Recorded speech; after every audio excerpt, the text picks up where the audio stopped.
Góðir fundargestir, ég heiti Þóra Eggertsdóttir og er stjórnarformaður Birtu Lífeyrissjóðs og ég býð ykkur hjartanlega velkomin í dag og þakka ykkur fyrir að gefa ykkur tíma til að mæta.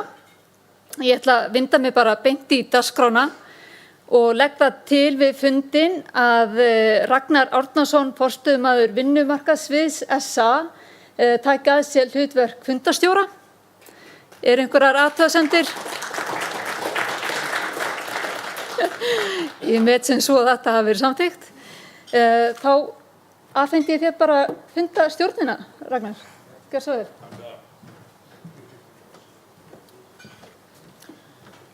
Já, ég þakka traustið, ánægilegt að vera með ykkur. Ég þekki nú nokkur andlit hérna í salnum. Hann Sigurbjörn Einarsson, lánastjóri Birtu, hefur tekið að sér að vera ritari fundarins og hann hefur bara þegar tekið til starfa. Og aðeins varðandi framkvæmdina, að þá er nú til siðs að láta ekki símara hringja. Ég veit að það er kannski erfitt fyrir sem að mér svo iðnaðarmennina vini mína hérna að láta ekki símana sinna hringja, sko, en það er svona hluti af fundinum að síma sig ekki að trufla fundarhöld. Kaffiveitingarnar verða áfram hérna sem hægt er að ganga í. Einnig að fundurinn verður og er sendur beint út á heimasíðu Birtu og ég bið þá velkomna sem eru þar að fylgjast með og einnig verður upptaka fundurum aðgengileg á vef Birtu síðar. Það verður auðvitað boðið upp á umræður og fyrirspurnir undir ákveðnum liðum dagskrár. Og almennt er það þannig að fundargestir munu spyrja úr sætum sínum en hún Eva starfsmaður sjóðsins með hér hljóðnema og það svona gert ráð fyrir að hann sé notaður meðan vegna þeirra sem eru í streymi. Þannig að þeir geta nú heyrt þær spurningar sem eru bornar upp. Það er meðal hlutverk fundarstjóra að kanna lögmæti fundarins og það er auðvitað ákvæði boðun ársfundar í samþykktum Birtu varðandi fyrirvara, 4 vikna fyrirvara og hvernig hann er auglýstur og það hefur allt gengið eftir og alveg til fyrirmyndar. Hann hefur verið auglýstur mjög ítarlega og með þeim fyrirvara sem samþykktin gerir ráð fyrir. En þá bara vindum okkur í þennan formlegu dagskrá. Þetta eru þeir liðir sem tilgreindur eru í samþykktum Birtu sem eru mjög hefðbundnir og þið kannast nú væntanlega flest við og við munum bara fara yfir. Það er nú óþarfi að lesa þau upp fyrir ykkur. Þeir eru hérna upp á skjánum. Það verður einhverju leyti eins og með lagabreytingar. Það liggja ekki fyrir þessum ársfundi og slíkir liðir þá eðlilega koma ekki til umfjöllunar. En fyrsti liður á dagskrá er skýrsla stjórnar og það er nú Þóra Eggertsdóttir, formaður stjórnar Birtu sem mun gera grein fyrir skýrslu stjórnar. Og eins og áður að þá munum við hafa það fyrirkomulag að með skýrslu stjórnar og síðan kynningu ásetnings og tryggingafræðilega athugun að vegna þess hvernig þessi liði tengjast að þá munum við bjóða upp á umræður og fyrirspurnir að þessum 3 liðum loknum þar sem að síðan í kjölfarið ásetningu verður borin undir fundinn. En gjör svo vel, Þóra.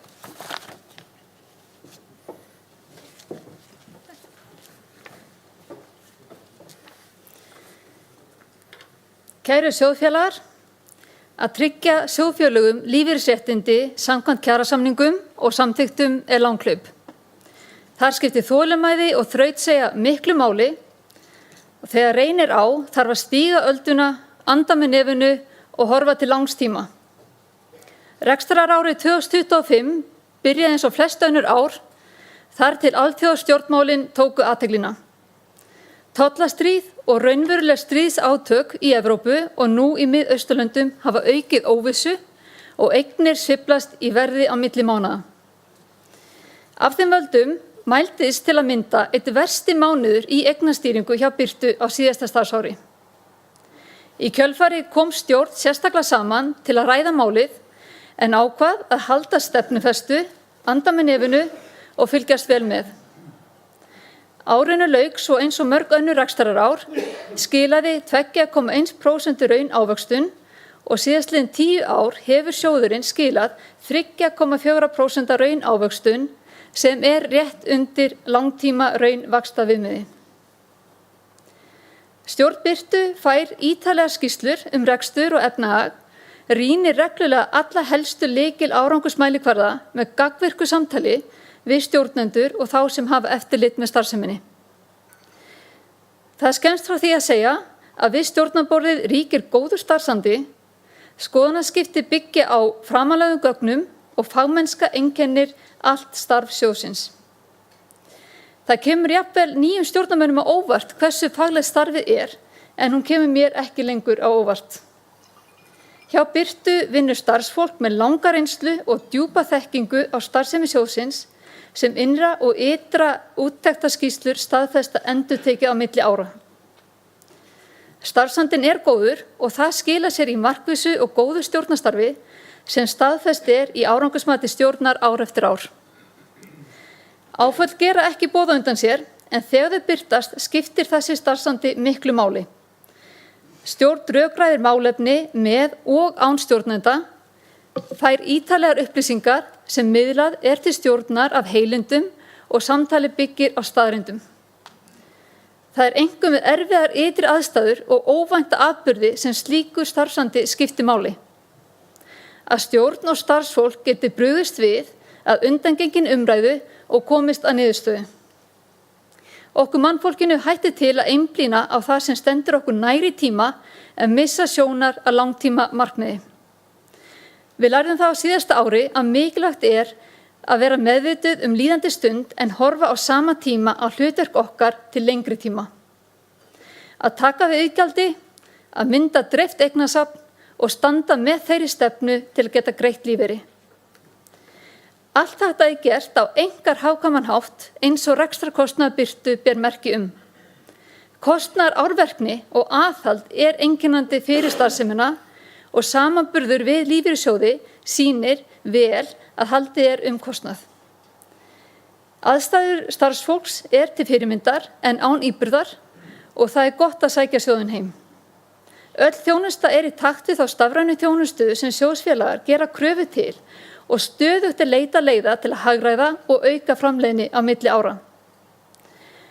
Starfsfólki hefur náð þeim eftirtektarverða árangri að auka þjónustu og gæði án þess að fjölga stöðugildum. Stöðugildi við sjóðinn hafa verið óbreytt í 10 ár þrátt fyrir mikinn vöxt og auknar kröfur. Það hefur leitt til mikils hagræðis og fyrir þá elju vil ég koma sérstökum þökkum á framfæri og bendi á að margir gætu tekið sér það viðhorf til fyrirmyndar. Þrátt fyrir hagkvæman rekstur, rekstrarhagræði og að ávöxtun síðustu 10 ár hafi verið í samræmi við vaxtaforsendur, hefur tryggingastaða sjóðsins versnað. Þegar sjóðurinn var myndaður í lok árs 2016 var 4% halli á tryggingafræðilegri stöðu sjóðsins, en var síðustu áramót neikvæður 6%. Ástæðan fyrst og fremst breytingar sem gerðar voru á forsendum lífslíkur sem leiddu til aukningar á skuldbindingum. Ólíkt mörgum öðrum sjóðum gerði Birta ekki breytingar á áföllnum réttindum sem sæti nú skoðun vegna tryggingastöðu sjóðsins. Við getum verið stolt af rekstri Birtu og senn líður á 10 ára afmæli sjóðsins sem var til þann 1. desember 2016. Sjóðurinn var til með sameiningu 2 öflugra lífeyrissjóða með langa rekstrarsögu og ef horft langt aftur saga Birtu, saga sameininga 16 sjóða á samningasviði ASÍ og SA sem nær aftur til 1939. Sameininga sem hafa gefið af sér eitt stærsta lífeyrissjóð landsins sem hefur vaxið og dafnað undir merki Birtu.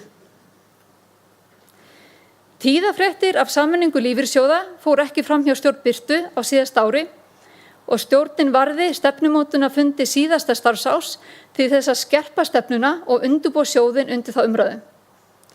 Í byrjun þessa árs tilkynnti sjóðurinn að hafin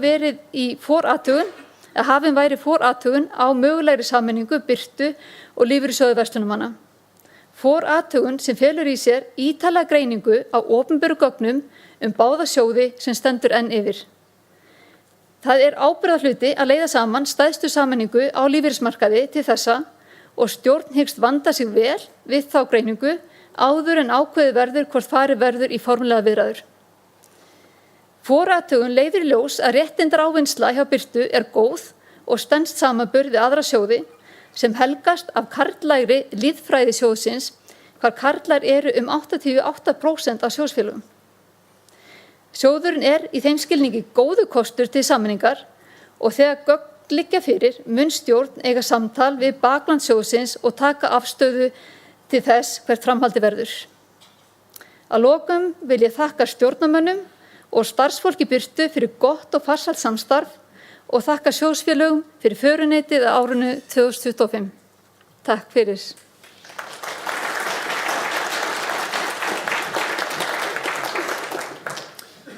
Þakka fyrir Þóra. Næsti liður á dagskrá kynning á ársreikningi og það hann Ólafur Sigurðsson framkvæmdastjóri sem kynnir hann. Gjörðu svo vel.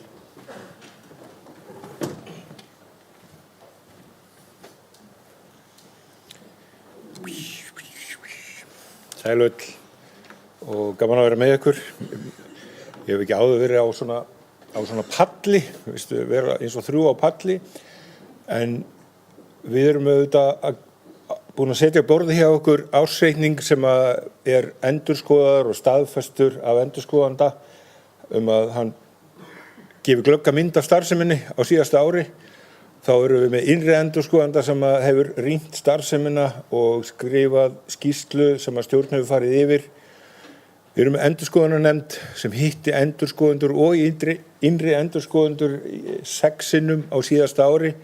Hún átti ítarlega fundi skýrsluna og svo höfum við birt ykkur á netinu ársskýrslu sem eins og við köllum það samþætt reikningsskil yfir starfsemi sjóðsins, bæði í formi ársreiknings, ársskýrslu og heimasíðu til frekari upplýsinga. Mér hefur verið sagt það að hér sé ekki salur fyrir upplestri á ársreikningi sjóðsins. Hann 100 blaðsíður og það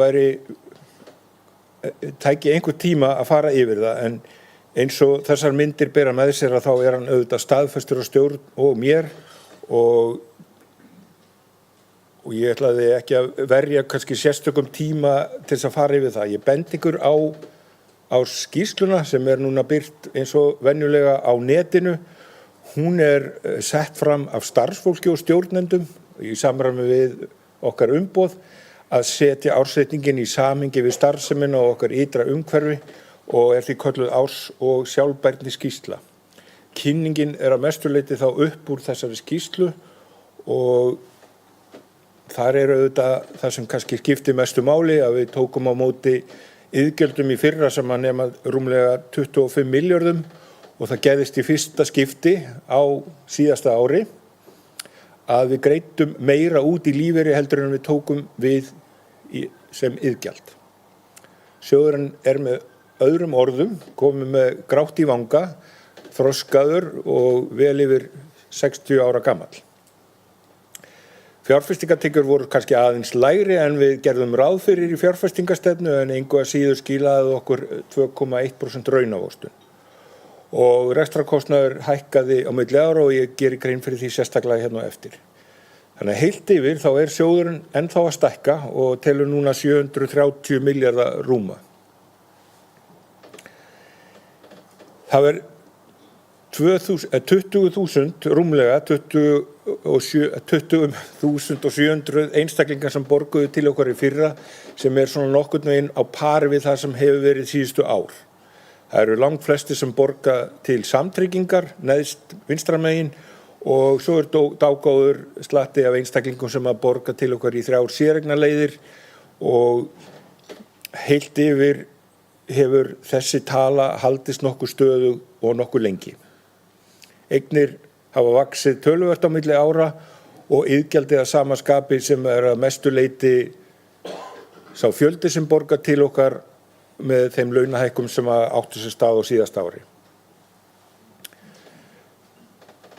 Ég einkar og sérstaklega sammála Þóru að við búum við alveg sérlega góða starfseiningu, 29 einstaklingar sem halda mjög vel utan sjóðinn.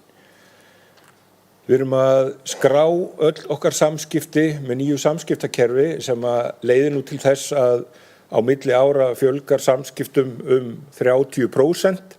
Það auðvitað bara fyrir ástæðu við erum að skráða mun betur, en það gaman að deila því með ykkur að við erum að skrá og taka á móti 37.000 litlum sem stórum verkefnum og eins og þið sjáið kannski í miðri mynd og neðst að lungin af þessum samskiptum eru orðin rafræn.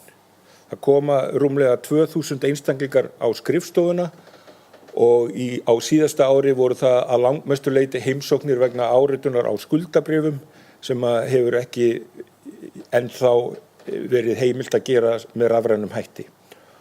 Og ég myndi nú gera ráð fyrir því ef einstaklingar gætu skrifað undir skuldabréf með rafrænum hætti og þinglisti með þeim hætti, þá myndi sennilega heimsóknum fækka.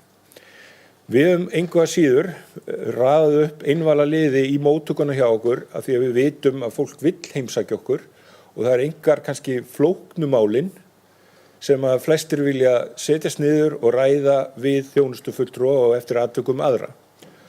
Og við gerum þau ekki lítið úr því að bjóða upp á þann kost þó að megnið af því sem gert sé meira og minna gert á netinu. Öll þessi þjónusta og mjög margt annað sem gert af starfsfólki sem endurtekið lýsir í VR-könnun yfir ánægju með vinnustæðin. Og í samanburði á VR síðunni sjáum við að við stöndum okkur vel í að búa til öflugan vinnustað sem að fólk sátt við að vinna á. Og það okkur tekist þrátt fyrir töluvert aðhald og tilraunir til þess að halda kostnaði í lágmarki eða halda honum á viðunandi stað. Við höfum núna í 3 ár rekið sjóðinn á 0,15% sem hlutfall af meðalstöðu heildareigna yfir árið.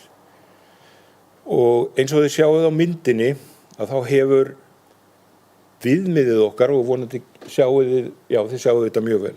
Launavísitalan, við látum hana vega 2/3 af kostnaðarviðmiði. Einfaldlega vegna þess að kostnaðurinn okkar að 2/3 hluta laun. Við látum neysluverðsvísitöluna nema 1/3 og á 9 árum hefur þetta kostnaðarviðmið hækkað 70%. Ef það vex 7% eitt ári viðbót, þá meðal kostnaðarskrið í viðmiðun okkar 7,7% á ári. Við höfum með samræmdum hætti, á sambærilegum, sambærilegt hefur kostnaður birtu vaxið 51%. Og það hittir svo vel á, þó að það hefði kannski ekki verið endanlega okkar markmið í upphafi, að svo kaupmáttaraukning sem hefur orðið í þessu 9 ár og hún nánast svo sama og það hagræði sem við höfum náð að skapa. Og eins og við sjáum á gulu línunni þá mesta hagræðið fyrstu 3 árin eftir að sjóðurinn var sameinaður og svo hefur þetta verið erfitt. Það erfitt að hagræða á vinnustað með 29 einstaklingum en það sérstaklega gaman að upplifa það að starfsfólk hefur yndi af því að finna leiðir til að hagræða og það bitnar ekki á starfsánægjunni þó að það sé stundum hert að og leita leiða til að hagræða. Það hefur tekist og á síðasta ári eins og gula línan sýnir, þá náðum við aðeins að hnika í. Við höfðum fyrir þann tíma fjárfest töluvert í upplýsingatækni sem að jók kostnaðinn en eftir að hún fór að virka þá höfum við náð hagræði aftur. Og út á þetta gengur þetta. Við sýndum ykkur í fyrra lausn sem að skilaði okkur 2% hagræði og á ársfundi í fyrra. Á síðasta ári náðum við í einu stöðugildi 7% tímasparnaði í lausn sem kostaði okkur ekkert sérstaklega mikið en jafngildir 17 dögum. Við einfaldlega tímamældum verkþátt hjá starfsmanni sem bað það að einfalda verklagið og svo mældu við tíman sem að tók að sinna verkefninu eftir að lausnin kom til. Og það var auðvitað ánægjulegt að við gætum náð 7% hagræði á ári, en ég ekki viss að það gerist. Margir spá því að gervigreindin muni spara okkur mikið, en við erum ekki farin að sjá þannig lausnir. Við erum farin að nýta okkur og skoða gervigreindar lausnir, en þær eru ekki farin að skila neinu hagræði að ráði. En við erum svo sannarlega að leita og ég vonast til að geta sýnt ykkur sambærilega mynd á næsta ári það sem við erum að gera á þessu ári til þess að hagræða og halda kostnaði lágum. Við erum líka risastórt samfélag 100.000 rétthafa og við erum með fjölmarga á lífeyri og það eru auðvitað gaman að geta sagt frá því að þeir sem hafa byggt upp innan sjóð, þeir borga núna 6,2 milljarða til samfélagsins í formi skatta og þar langstærsti hlutin skattar af lífeyri. Við byrjuðum fyrir nokkrum árum að reyna að ná utanum kolefnisspor eigna birtu. Við höfum fyrir löngu hlutleist þann litla rekstur sem felst í að reka skrifstofu fyrir 29 einstaklinga og það var meira lærdómsgildi frekar en margt annað, af því að það hafði engin áhrif. En við erum á milli ára að læra að umgangast tölu sem eru 610.000 tonn af kolefnisígildum. Og við lækkum á milli ára 17%, en það ekki vegna þess að það hefur verið seldar einhverjar sérstakar eignir sem vógu þungt. Við erum einfaldlega búin að ná utanum þetta og nú þurfum við að fara að umgangast töluna og velta því fyrir okkur hvort við ætlum að gera eitthvað í því. En þá þurfum við að selja flugfélög, skipafyrirtæki og ýmislegt annað sem eru auðvitað ekki hægt að gera. En við finnum það í samtölum við aðra að það eru margir að leita leiða til þess að draga úr kolefnisútblæstri vegna þess að það eru auðvitað stærsti kostnaðarliðurinn í verðbólgunni fram á veginn og það einfaldlega kolefni. Að það hækka í verði og jafnvel þó að það leiði ekki til þess að heimurinn batni að þá það örugglega til þess fallið að lækka kostnað í mjög mörgum tilfellum. Þessa mynd finnst mér eiginlega skemmtilegust í ársreikningnum og ég segi stundum frá því að ekki alltaf sama talan en ég fæddur 13. febrúar 1970 og 9 mánuðum fyrr þá var skrifað undir kjarasamning lífeyrismál. Ég veit ekki hvort það var á sama degi en einhvern veginn finnst mér gaman að fylgjast með því núna 56 árum síðar að þetta samfélag sem að Birta 16 sjóða og fjölmargra stéttarfélaga farið að borga næstum 20 milljarða á ári í lífeyri. Það fjölgar 2000 á milli ára og ástæðan fyrir því að lífeyrisgreiðslurnar að hækka á milli ára umfram jafnvel verðbólgu að við erum að fá árganga á lífeyri sem hafa í 40 ár borgað af fullum launum og þetta á eftir að hækka en það eru þeir sem eru að koma á lífeyri núna margir hverjir bara með 10% og hluta til 12% iðgjald. Og það eitthvað fallegt við það að við skulum vera það sjálfbær að þó að tryggingastaðan sé aðeins með halla að þá stöndum við undir þessum greiðslum og vel það. Og það líka gaman að sjá að sjóðfélagar okkar eru í meira mæli að taka lífeyri fyrir 67 ára aldurinn. Svo stendur í neðstu málsgreininni að við erum að nálgast 65,3 ár að meðaltali. Og það eru auðvitað gert ráð fyrir því í samþykktum Birtu að þeir sem flýta töku lífeyris, þeir lækkan lítilega, en þeir ráða því þá hvenær þeir fara á lífeyri og það auðvitað bara gaman að vera í forsvari fyrir sjóð sem farin að borga svona mörgum mánaðarlega lífeyri sem að hækkar með verðtryggingu og stöðugur á milli mánaða. Við náðum ágætis árangur í fyrra. Við vorum undir okkar markmiðum og einhvern tímann hefði 5,9% nafnávöxtun þótt bara nokkuð gott og þykir gott í löndum þar sem verðbólgan lítil. En þetta skilaði okkur 2,1% raunávöxtun sem var undir okkar væntingum og auðvitað í einhverjum skilningi pínulítil vonbrigði af því að við höfum vænst þess að fá töluvert hærri ávöxtun. En eins og Þóra sagði þá bjuggumst við ekki við Rósagarðsræðu og ýmsum öðrum áföllum sem að koma okkur pínulítið óvart en erum nokkuð sátt eftir að árið er liðið að hafa skilað þessum 2,1% í hús. Séreignarleiðirnar eru nokkuð sambærilegar og það hefur að mínum mati að einhverjum skilningi verið gæfa kerfisins að við tölum raunávöxtun í tölum sem að fólk skilur. 42 milljarðar í fjárfestingatekjur kann að hljóma mjög mikið fyrir marga, en 5,9% ávöxtun er skiljanlegt og 2,1% ávöxtun er líka mjög skiljanleg tala. Mér langar að nota tækifærið af því að það er einhver þjóðfélagsumræða það hver langtíma ávöxtun lífeyrissjóða ætti að vera. Og hér höfum við valið 6 eignaflokka til þess að þjóna umræðinni frekar en að segja ykkur eins og Sofía mun gera á eftir nákvæmlega hvernig þetta gerðist á síðasta ári. En ég myndi segja að í dag eru kannski 3 kynslóðir að kallast á 3,9% raunávöxtun birtu í 9 ár. 10 ára ávöxtunin hjá okkur helgast að því að 2016 þegar við vorum að sameina sjóðina þá var það ár ávöxtun 2 sjóða og í efstu línunni sjáum við að ávöxtun birtu af ríkisskuldabréfum óverðtryggðum skilaði okkur neikvæðri ávöxtun upp á 1%.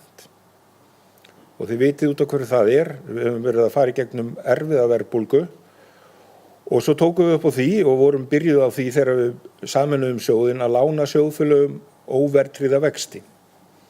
Þið sjáum að fjárhæðin í annarri línu er ekkert há á meðan margar aðrar tölur, en við náðum 0,4% hærri ávöxtun á þessi lán og við fundum fyrir því þegar að vextir voru hækkaðir að mörgum mislíkaði það, en vextir þessara lána eru með 110 punkta eða 1,1% álagi og á stýrivexti.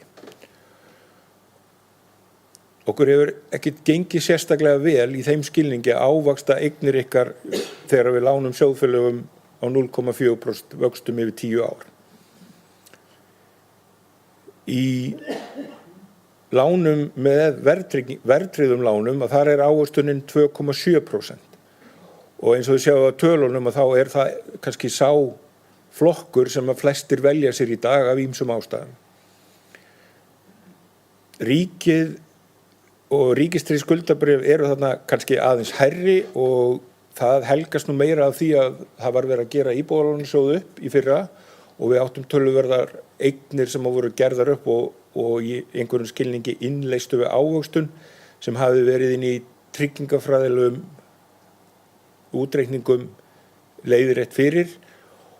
Við lánum auðvitað með tilteknu álagi ofan á ríkistryggða vexti,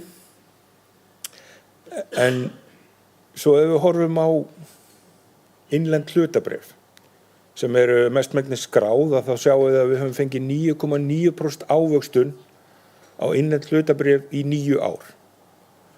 Við höfum skoðað íslenskt hagkerfi aftur til aldamóta og komist að því að viðskipta hagkerfi án banka og tryggingafélaga hefur einmitt skilað 10% nafnávöxtun í 25 ár.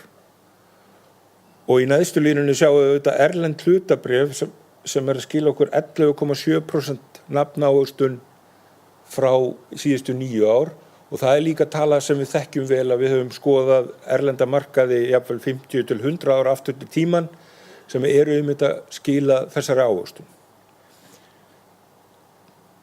Kúnstin að jafna þessum eignum þannig saman að þetta skili meira en 3,5% ávöxtun felst í því að setja okkur fjárfestingarstefnu þannig að við njótum ávaxta atvinnulífsins þegar það gengur vel, þó ekki svo mikið að sveiflur verði of miklar og þess vegna kaupum við bæði ríkisskuldabréf og sjóðfélagalán.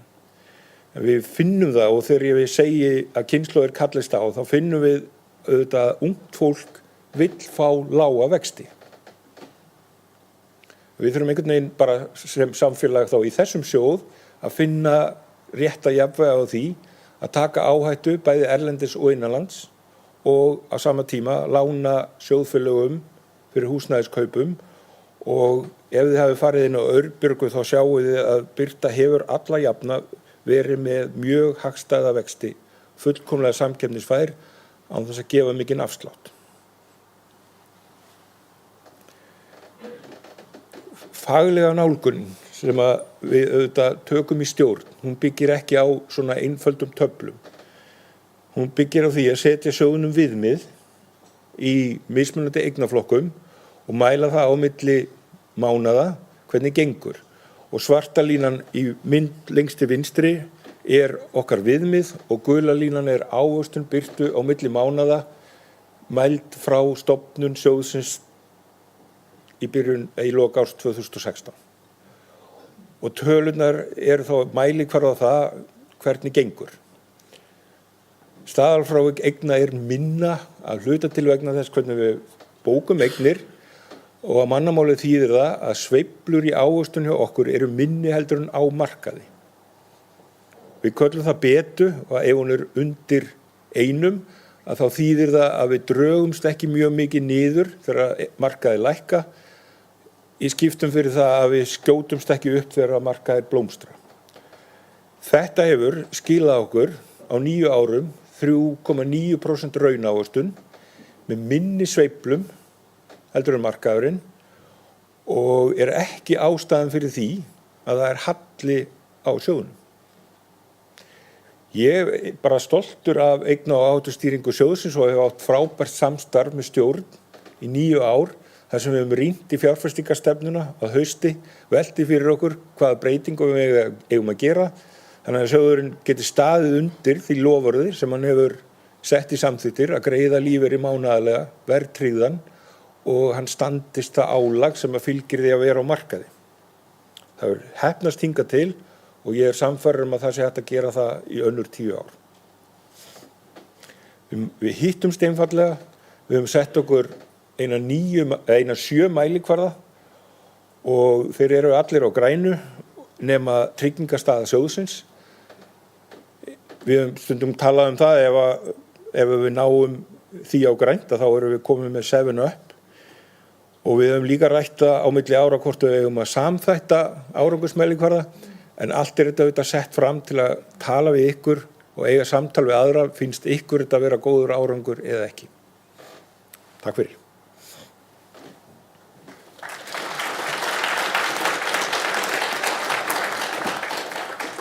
Þakka fyrir, eins og Ólafur sagði þá eru ásetningarnir á borðinu og ég er alltaf þakkláttur fyrir þegar svona með draga svona lykiltölur út úr ásetningnum og þetta yfirleitt ekki svona auðvelt aflestrar. Þetta þið hafa örugglega einhver ykkar eða einhver sem þið tekið eftir samtölum þar sem menn hafa velt fyrir sér hvenær og við hvað aðstæður hefur verið getnir. En það að tengja sem getna við tímamóta samning við AFSÍ og ASÍ lífeyrismál. Það hefur verið haldið sérstaklega upp á það. Ég tek hatt minn ofan. Það þú ert alveg á réttum stað, Ólafur. En Ólafur nefndi líka gervigreindina og hún fyrir að létta undir með okkur og við vitum það til dæmis að gervigreindin með gríðarlega stærðfræðilega getu. Það hefur einhver bið á því að hún muni leysa Bjarna Guðmundsson af. Það nú alveg á hreinu. Þannig að hann hér næst á dagskrá að gera grein fyrir tryggingafræðilegri athugun. Gera svo vel, Bjarni.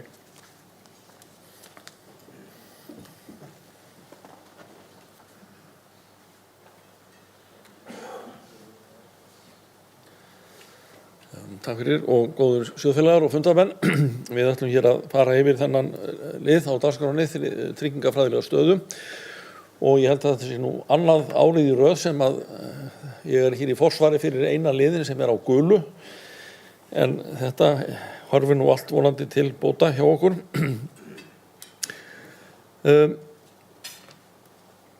Fyrsta lagi aðeins að bara hamra á því einu sinni enn til hvers erum við að þessum athugunum.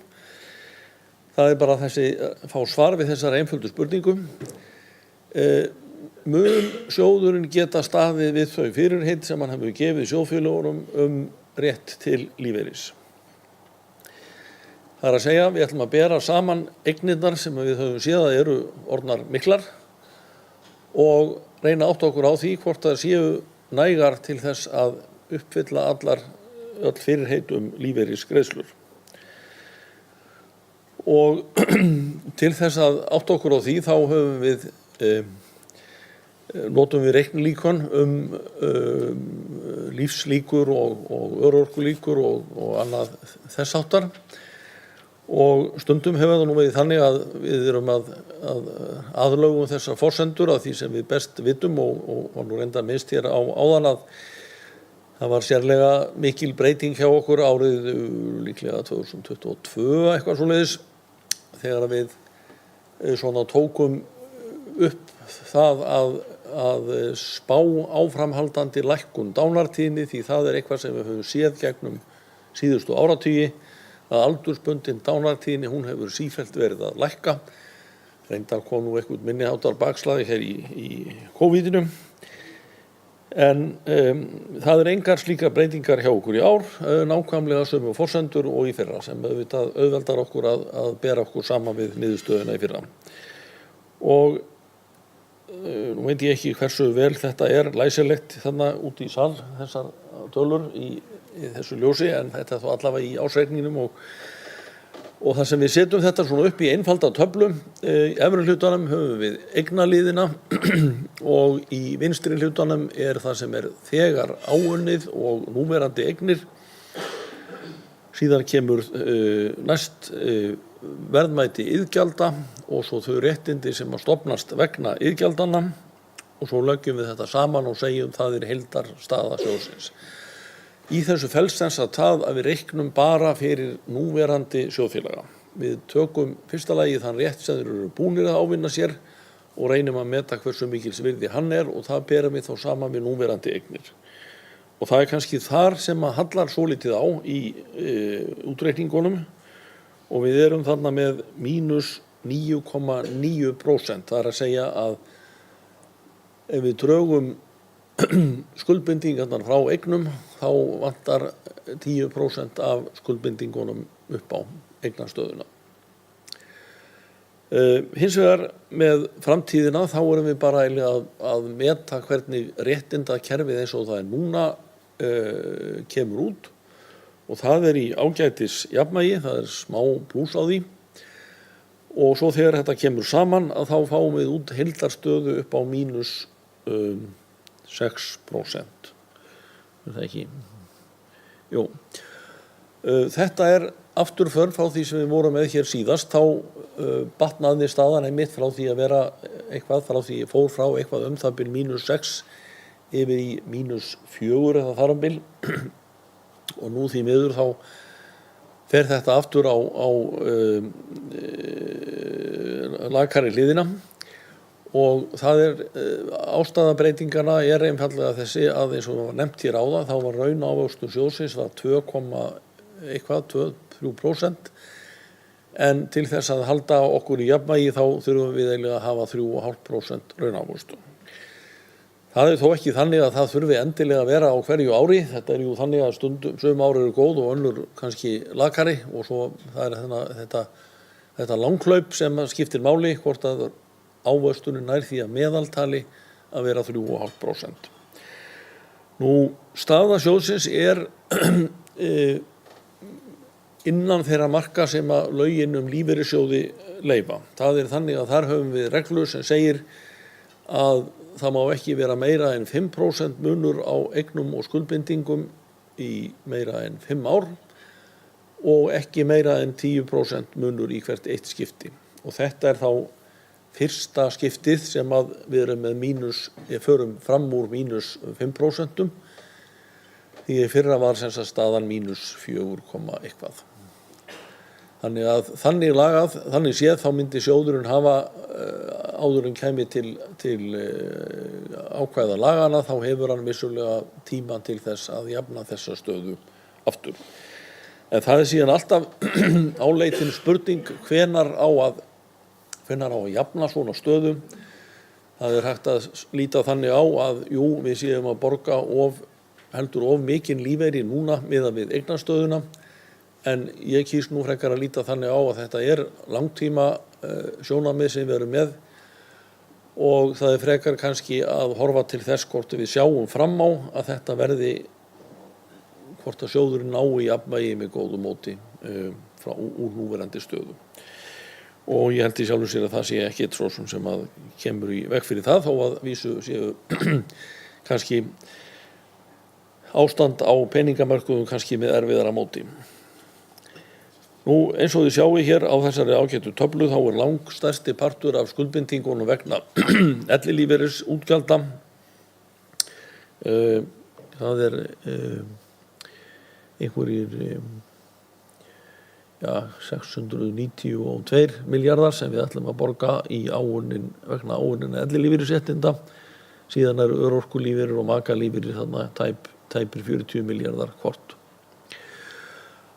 Nú það kannski aðeins ástæða til að minnast á liðin endurmat þarna í eignahliðinni.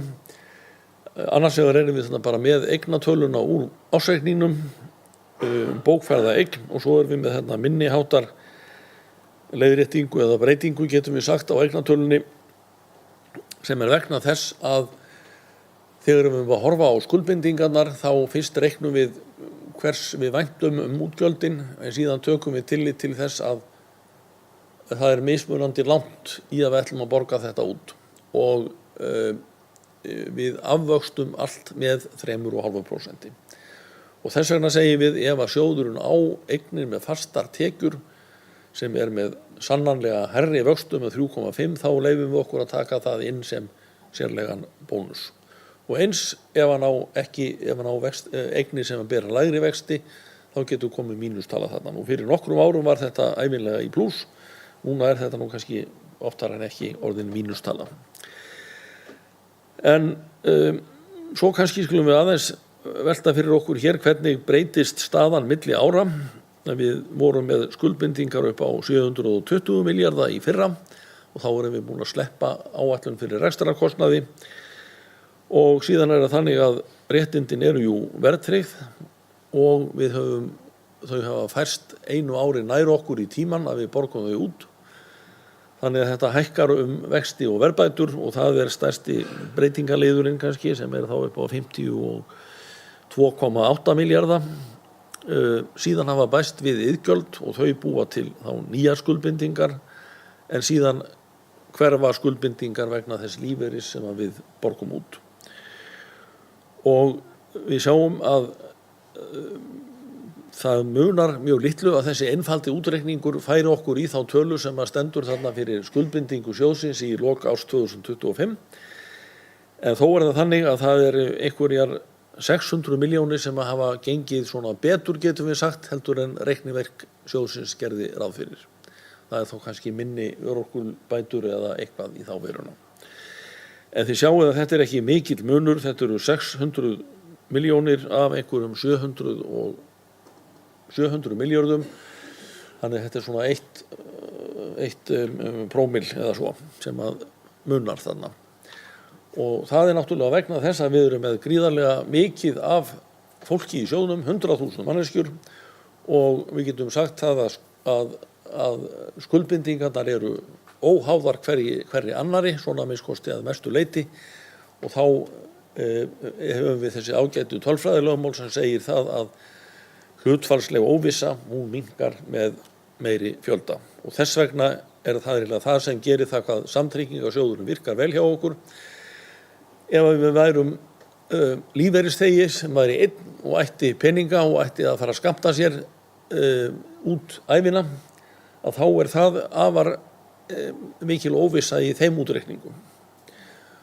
Og það þannig í sömu löndum að lífeyriskerfið ekki öðruvís en svo, maður bara safnar, hver og einn safnar peningum og svo borgar hann sér út úr því eftir því sem að ævinni vindur fram. Og ef við reiknum með þessum sömu aðferðum og við erum að reikna hér fyrir sjóðin, fyrir einstaklingin, þá getum við alveg fengið út tölu sem kannski það bil þannig að sjóðfélagi sem á skulum við segja það, ég finnir nú einhverja tölur sem einfalt að margfalda, að sjóðfélagi sem á svona 400.000 rúm á mánuði í lífeyrisrétt, að ef hann karlmaður þá kannski verðmætið, getum við sagt, að 66, eitthvað milljónir. Og þá getur maður spurt sig, ef maður ætti nú 66 milljónir á bókinni sinni og væri með samningum 3,5% vexti, væri maður þá í góðum málum? Nei, það væri maður eiginlega ekki, því að staðalfrávikið á þessum ágæta útreikningi það bil helmingur á fjárhæðinni. Þannig að maður þyrfti að eiga annarkvort, ef maður á einhvers staðar á bilinu eiginlega ekkert upp í tvöfalt, þá maður svona með svolítið gott bil á niðurstöðunni. Það að segja að óvissan hjá hennum einstaka gríðarleg, en þegar við komum saman í stóran hóp, þá verður nú eiginlega engin. Og þess vegna getur lífeyrissjóðurinn haft þetta þannig að ef við klárum okkur með það að lifa fyrsta hvers mánaða, þá getur hann borgað okkur út. Þannig að þetta ótrúlega gott system. Nú, breytingin svona í bara sem allra styrstu máli, það sem sagt þetta heildarstaðan fer úr -4,7 í -6,0 og þetta fyrsta skipti sem að þessi staða uppi, sem sagt að við erum utan, eða Birta utan þessara 5% marka í þessari umferð. Áfallastaðan hins vegar, hún fer úr -8,1 í -9,9 og ástæðan þessi einfalda sem ég nefndi áðan, það var að ávöxtunin náði ekki alveg tilskild þessu viðmiði okkar. Og þar með held ég að sé nú bara búnar klærur tryggingafræðilega athugun. Takk.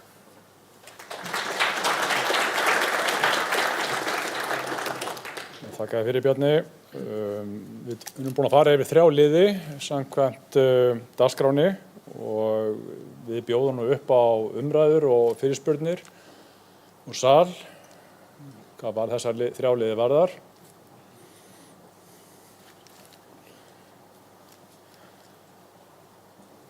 Nú, þetta var svo sem ágætlega bara gerð grein fyrir þessu og mörgir ykkar hafa nú setið svo sem áður þessa fundi þar sem að við höfum farið svo sem yfir ýmsar vangaveltur. Nú, þarna hönd, afsakið. Gjörðu svo vel, hljónæmi. Gjörðu svo vel að gera grein fyrir sér og... Halló. Ingi heiti Ólafsson. Takk fyrir þessa kynningu sem við vorum að fara hérna í gegnum. Ég með 2 spurningar, annars vegar til Þóru. Hún talaði í yfirliti stjórnar að það væri verið að fara yfir réttinda ávísluna og það væri borði stjórnar. Getur hún eitthvað verið aðeins nákvæmari í því og segja okkur hvað verið að skoða, þetta jákvætt eða neikvætt og hvað með þetta hugsanlega taka langan tíma. Og hinn spurningin til Bjarna. Var skoðað niðurstaða sjónsins miðað við það að réttinda ávíslan henni yrði breytt til samsvegar aðra sjóði eins og hefur komið fram áður að gera upp eða þess að eru með ávinnslu með öðrum hætti heldur en við erum að gera. Við erum í litlum minni hluta með það. Ég vona þetta sé nógu skýrt.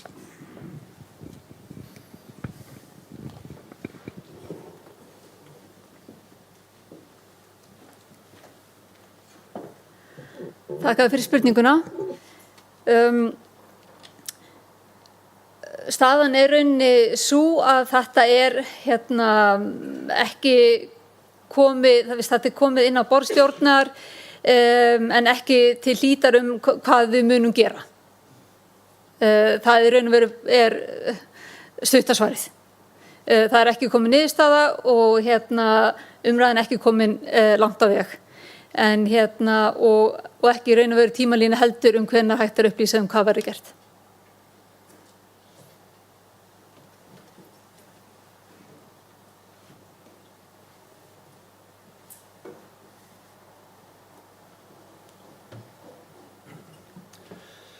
Ja, nú held ég að það sem að Ingi var að spyrja sé nú kannski ekki réttindaöflun. Því að hann segir að réttindaöflun sé með öðrum hætti hjá Birtu en öðrum sjóðum og þessi miklu minnihluta þar. Ég held að það sé nú bara mikill misskilningur. Réttindaöflun uppbyggð með sama hætti hjá Birtu eins og langflestum íslenskum lífeyrissjóðum. Ég geri ráð fyrir að hann hafi verið að velta fyrir sér skerðingu réttinda sem var gerð í samhengi við upptöku á breyttum áætlunum lífslíkur. Það rétt? Já. En það hins vegar ekki svo að þetta sé að réttinda öflun sem með allt öðrum hætti. Það því bara til að svara að frá því að ákvörðun var tekin hjá Birtu að bregðast við með þeim hætti sem gert var, að þá hefur nú gengið dómur í Hæstarétti og það auðvitað breytir svona hinni lagalegu stöðu, því að fyrir lögfræði álit sem stjórn Birtu aflaði að þessi leið gæti verið varasöm og óvíst hvort hún stæðist, og nú vissulega var það svo að það var niðurstaðan í héraðsdómi en síðan breyttist það í Hæstarétti og þar með náttúrulega bara staðan breytt og ég gerir ráð fyrir að þetta sé nú allt til athugunar, og ef niðurstaðan verður svo að það þurfi að lækka áunnin réttindi, þá gerir ég ráð fyrir að þessi leið verði til skoðunar eins og allar aðrar. Hvort það verði nákvæmlega sama útfærsla skal ég ekki segja, en bara þetta hljóti allt að vera til skoðunar og landslagið vissulega aðeins breytt frá því sem var árið 2022. Yngra aðeins, Bjarni, það nú önnur spurning og sal, en eru fleiri, það spurning til Bjarna? Biti hljóðnumana, eru fleiri sem spurninga til Bjarna áður en hann fer þá bara í sætið sitt? Nei, það bara gerð svo vel. Já, ég heiti Guðjón Viðar. Ég svona veltaði fyrir mér ef sjóðurinn og stjórnin eitthvað velt fyrir sig hvað gerist ef við göngum með Evrópusambandið með lífeyriskerfi og annað. Breytist eitthvað? Þetta svona, ef eitthvað getur svarað því. Einhver sem getur svarað því? Ég held ég get bara sagt nei. Ég get allavega... Vil þú svara því? Já, fyrst að svara göngum við í Evrópusambandið. Já. Ég bara frábær spurning. Við njótum þeirra sérstöðu sem var ekki fært í EES-samningin sérstaklega að samtryggingin telst til velferðarkerfis landsmanna, sem þýðir í raun og veru að við fylgjum ekki lögum sem eru í gildi á Íslandi starfstengda eftirlaunasjóði, kallað IORPS á ensku. Og við höfum þar af leiðandi verið undan þeim lögum, og ég hef ekki séð neitt lögfræðiálit þess efnis að það breytist nokkuð hvort sem það verið gengið Evrópusambandið eða ekki, en ef það breytist, að þá hefur það áhrif. Og það hefur þá óháð því hvort að það verði ný túlkun. En ef það gerist og við þurfum að fara að gildandi lögum starfstengda eftirlaunasjóði, þá felur það í sér að við þurfum að taka til hliðar af eignum og mynda varasjóð sem stendur ekki undir réttindum. En það ekkert lögfræðilegt sem liggur fyrir að það verði þannig. En það væru áhrifin. Og eftir atvikum líka einhverjar breytingar á rekstri séreignaleiða en ekki stórtækt. Ég vona þetta takk. Já, fleiri hafa ekki kveðið ljós og þá munum við bera ásetningin undir fundið til samþykktar. Vinsamlega skefið merkið sem samþykki ásetningin.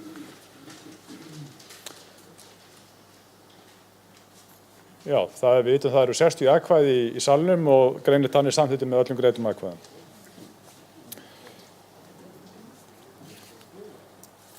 Þá komið að næsta lið á dagskrá sem fjárfestingastefna sjóðsins og samkvæmt samþykktum að þá á að gera grein fyrir henni nú á ársfundi og Soffía Gunnarsdóttir, forstöðumaður eignastýringarsviðs, mun nú koma hér upp á svið og gera grein fyrir henni. Gjörðu svo vel.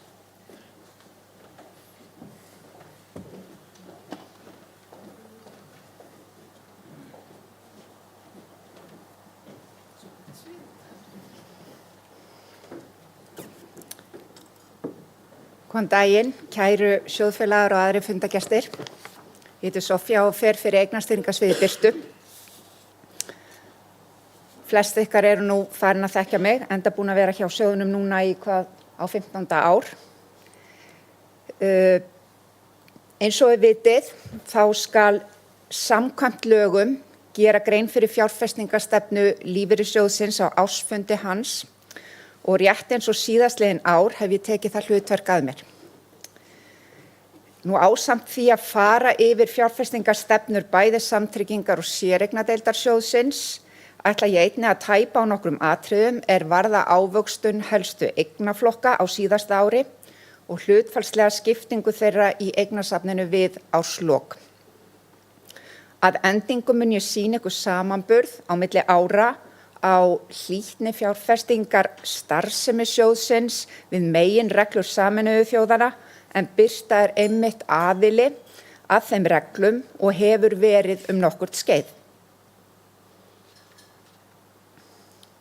Nú áður en ég fer nánar yfir fjárfestingarstefnuna að þá vil ég minna á að hana að finna á heimasíðu Birtu en hún inniheldur allar upplýsingar það hvernig stefnan mótuð og ákvörðuð. Hér má sjá fjárfestingarstefnu samtryggingadeildar fyrir árið 2026 þetta ár. Hún var samþykkt af stjórn sjóðsins og framkvæmdastjóra þann 1. desember síðastliðinn. Þessi dálkur hérna í töflunni endurspeglar eignasamsetningu viðkomandi eignaflokka í árslok 2025. Og þá sýnir þessi dálkur markmiðssetningu ársins 2026 fyrir þessa sömu eignaflokka.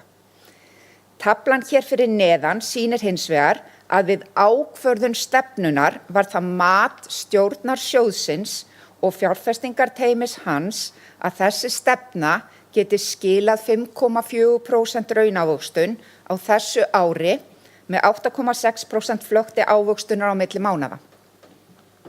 Þá var það jafnframt mat stjórnar og fjárfestingarteymisins að langtíma horfur endurspegli 4% raunávöxtun en þess ber að geta að langtíma horfur miðast við sögulega ávöxtun helstu viðmiðuna vísitalna eignaflokka stefnunar 10 ár aftur í tíman miða við þá markmiðssetningu sem hér kemur fram. Það að segja þá eignarsamsetningu sem var sett fyrir árið 2026.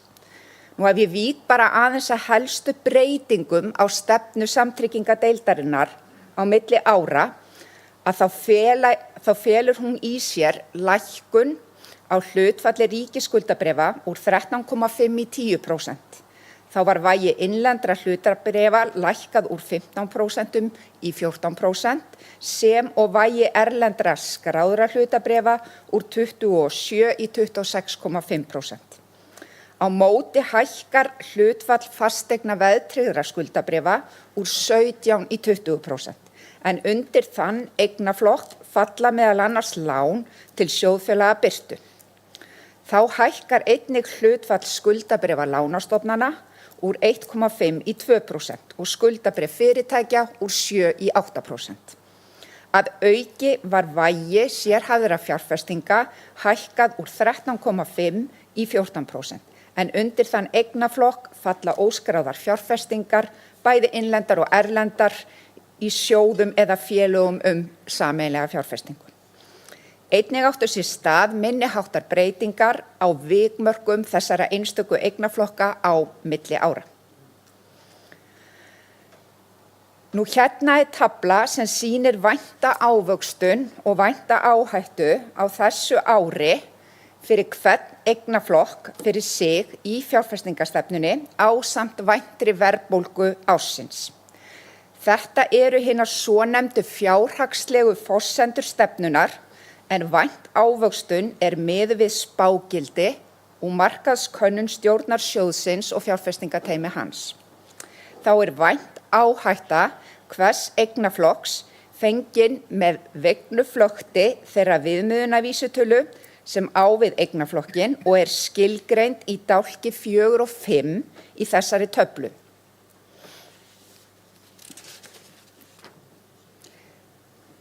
Sem dæmi vænt ávöxtun erlendra hlutabréfa á þessu ári 11,9%, á meðan vænt áhætta 15,5% sem helgast af sveiflum viðmiðunarvísitölunar sem hin svonefnda heimsvísitala að meðtöldum nýmörkuðum arðgreiðslu leiðrétt. Nú ef við förum hérna í ávöxtun og skiptingu eignasafns, helstu lykiltölur. Fjárfestingar umhverfið eins og áður hefur komið fram var afar krefjandi á síðasta ári og ávöxtunin þar að leiðandi talsvert lakari en við höfum gert ráð fyrir við mótum fjárfestingarstefnu ársins 2025. Hrein nafnávöxtun eignasafns samtryggingar skilaði 5,9% sem samsvarar 2,1% raunávöxtun. Hreinar fjárfestingatekjudeildarinnar voru 40,5 milljarðar króna en hrein eign í árslok 2025 nam 708 milljörðum króna. Þá meðaltal hreinnar raunávöxtunar síðastliðin 5 ár 1,7% en 3,4% síðastliðin 10 ár. Á þessari glæru má sjá hlutfallslega skiptingu helstu eignaflokka eignasafnsins sem og verðmæti þeirra í milljónum króna í árslok 2025 annars vegar og árslok 2024 hins vegar. Fasteigna veðtryggð skuldabréf sá eignaflokkur sem stækkaði hvað mest á milli ára eða úr 17,7% í 20% sem skýrist af miklum vexti í útlánum til sjóðfélaga. Ríkisskuldabréfin voru sá eignaflokkur þar sem hlutfallslegt vægi dróst hvað mest saman á milli ára eða úr 13,4% í 11,6%. Ástæðuna má einkum rekja til uppgjörs ríkisins á skuldabréfum útgefnum af Íbúðalánasjóði sem og sölu á stuttum ríkisskuldabréfum til fjármögnunar á sjóðfélagalánum. Þá vek ég einnig athygli á að hlutfall gengisbundinna eigna lækkaði 0,4% stig á milli ára. Nú ef við víkjum að ávöxtun og skiptingu eignasafnsins, ávöxtun helstu eignaflokka eignasafnsins þar að segja, hér sjáum við sem sagt nafn og raunávöxtun helstu eignaflokka samtryggingadeildar. Við erum ennþá bara að tala samtryggingadeild. Það voru ríkisskuldabréfin og erlendu hlutabréfin sem skiluðu bestu ávöxtunni á síðasta ári. Eignaflokkurinn sérhæfðar fjárfestingar var hins vegar sá eini sem skilaði bæði neikvæðri nafn og raunávöxtun. Nú þá erum við komin að framlagi hvers og eins eignaflokks til heildarávöxtunar en tölurnar á glærunni eru í milljónum króna. Hrein nafnávöxtun nam tæpum 40 milljörðum króna. En þessi ávöxtun var borin upp að miklu leyti af erlendum hlutabréfum en þrátt fyrir verulegar sveiflur í ávöxtun innan ársins á þeim eignaflokki og fasteigna veðtryggðum skuldabréfum en 2/3 af ávöxtuninni koma frá þessum tilteknu tveimur flokkum. Nú ef við vindum okkur hérna yfir í séreignadeildina að þá eins og það vitið að þá samanstendur hún í raunin af hinni hefðbundnu og tilgreindu séreign. Sparnaðarleiðirnar eins og fram hefur komið sem sjóðfélögum býðst eru 3 talsins og liggur meginmunurinn í áhættustigi þeirra. Þess má geta að fjárfestingarstefnu þessara sparnaðarleiða haldið óbreyttum á milli ára nema annað sé sérstaklega tekið fram og þá kynnt sjóðfélögum á ársfundi.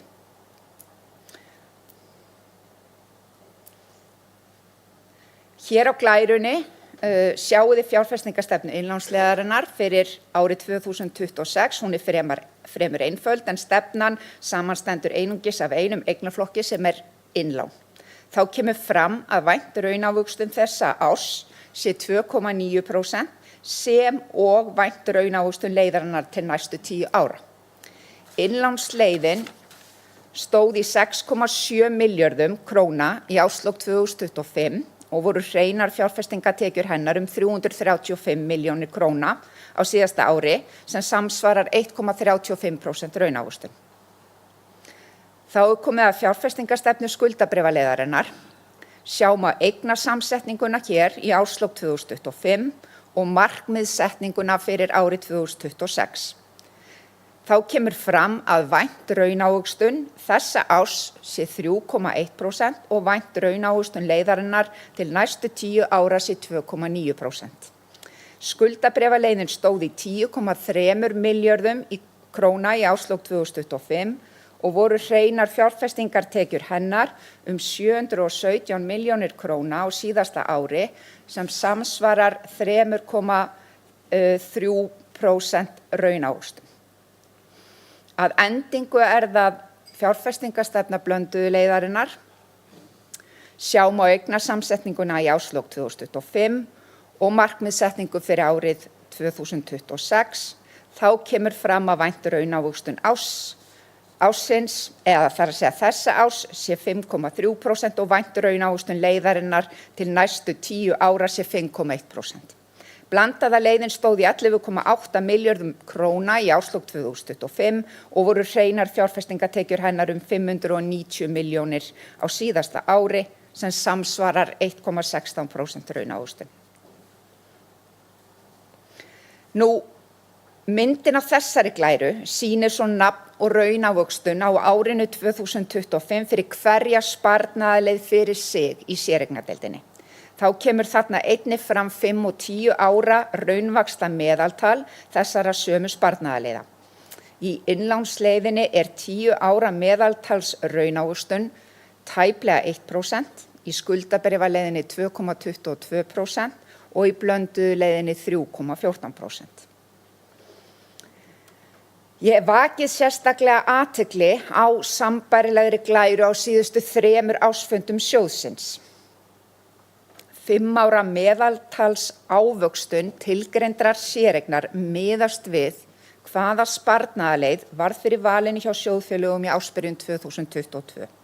En fyrir þann tíma hafði eingöngu ein sparnaðarleið verið í boði.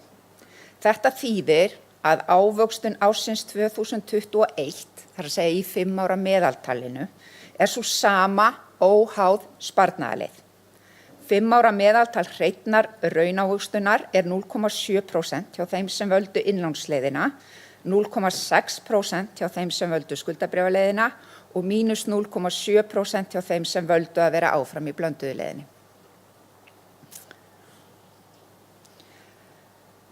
Eins og komið hefur fram birta aðili að sáttmála Sameinuðu þjóðanna ábyrgar fjárfestingar. Til upprifjunar frá síðasta ársfundi að þá felur ein af meginreglum þessa sáttmála í sér að sjóðurinn skilar árlega frá sér upplýsingum hlýtni fjárfestingastarfseminnar gagnvart umhverfis- og félagslegum þáttum sem og stjórnarháttum, svonefndum UFS þáttum. Á glærunni má annars vegar sjá stigagjöf fyrir árið 2023 og hins vegar 2024. Þá ber að nefna að niðurstöður ársins 2025 birtast okkur ekki fyrr en seinni hluta þessa árs. Sjá má að birta bætir stigagjöf sína á milli ára í 3 viðmiðunarflokkum af 7 og þá birta einnig umfram miðgildi í 3 þessara flokka en þess má geta að í samanburðarhópnum meðal annars stærstu lífeyrissjóðir og eignastýringarfyrirtæki í heimi. Og þá hef ég lokið málinu.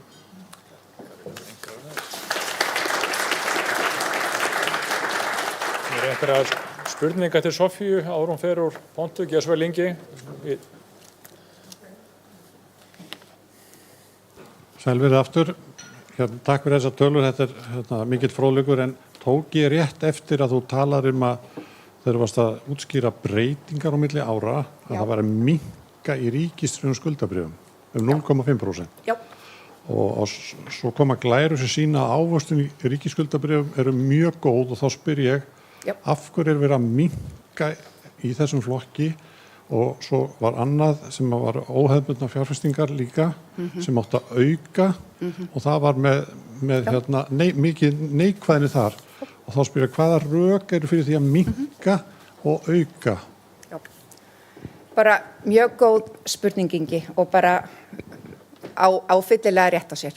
Ef ég byrja bara á eignaflokknum ríkisskuldabréf þá kom það fram hérna áðan að sem sagt ríkið gerði upp íbúðalán eða sem sagt skuldabréfin sem gefin voru út af íbúðalánasjóði á árinu 2025 og þessi bréf voru gríðarlega stór partur af eignasafni, almennt eignasafni lífeyrissjóðanna og þar á meðal birtu.